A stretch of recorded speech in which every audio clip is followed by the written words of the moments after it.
San Francisco, the United Nations Conference on World Security Organization moves ahead. French Foreign Minister Georges Bidault comes to the speaker's stand. He summarizes the position of France in relation to peace problems. He paid stirring tribute to the gallant Soviet armies and those of Great Britain and the Dominions. He continued,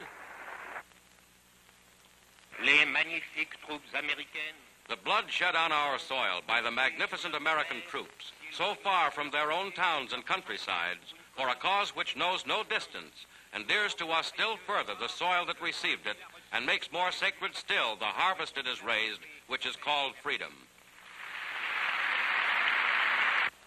Confiance dans sa force régénérée. Confident of her renewed strength, confident in the promises of the future, sure of herself to the point of being the first nation to restore the normal play of democratic institutions by free and orderly elections so soon after such trials, France, I give here the assurance of it, will wholeheartedly devote herself to the great task of guaranteeing to the world the security of all, the rights of each. De garantir au monde la sécurité pour tous et le droit de chacun.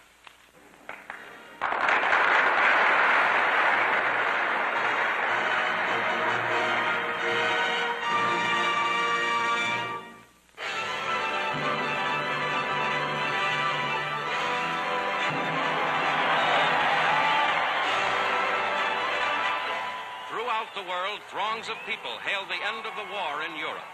It is 5 years and more since Hitler marched into Poland. Years full of suffering and death and sacrifice. Now the war against Germany is won. A grateful nation gives thanks for victory. Hundreds of thousands crowd into American churches to give thanks to God.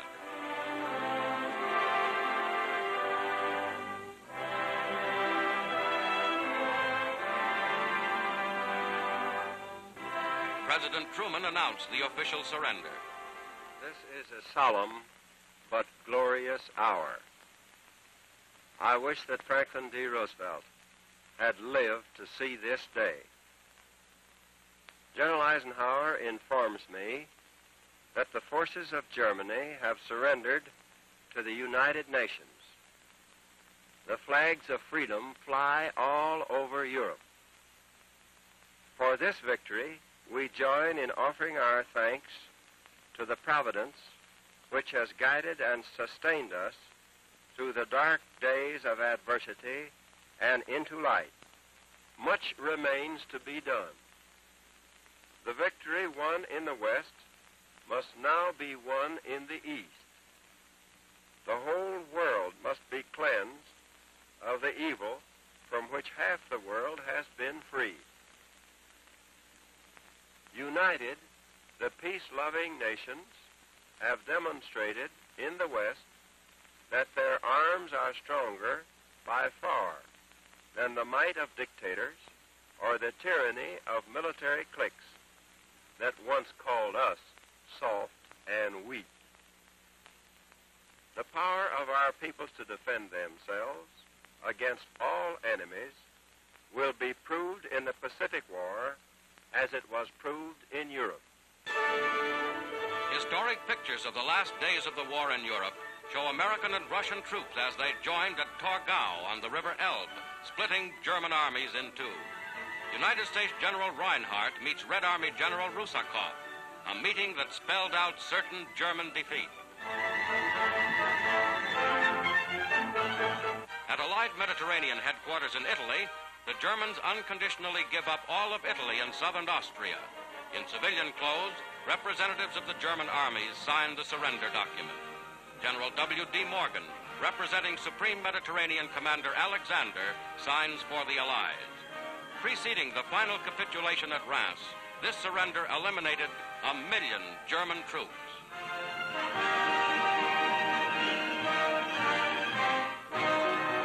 Inside Germany itself, the Allies seized the famous Stadium of Nuremberg, scene of countless Nazi party rallies. With the capture of this famous southern German city, the American flag flouts out the swastika.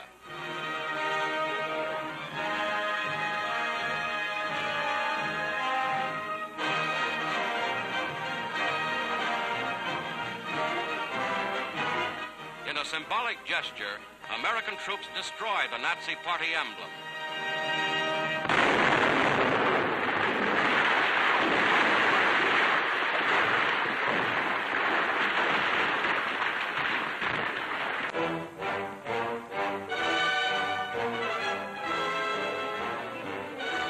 Smashing through powerful enemy fortifications, American troops battle their way forward on Okinawa Island, key stepping stone to Japan. The fighting is savage.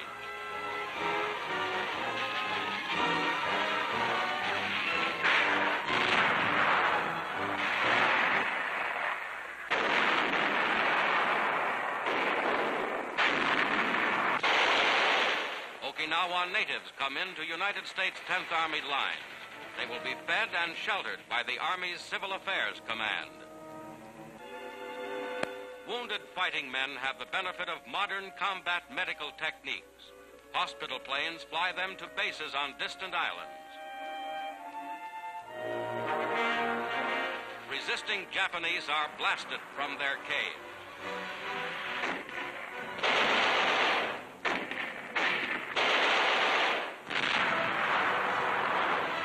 Here, one is forced into the open.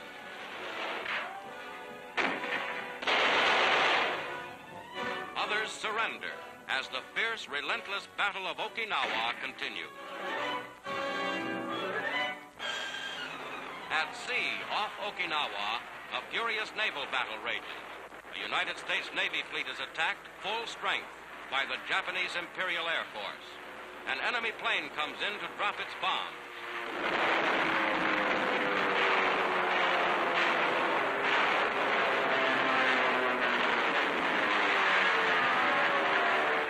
His target, the enemy is shot down.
American planes fighting the battle aloft return to their carriers.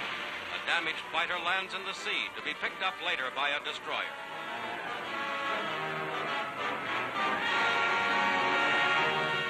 Another collides with carrier superstructure.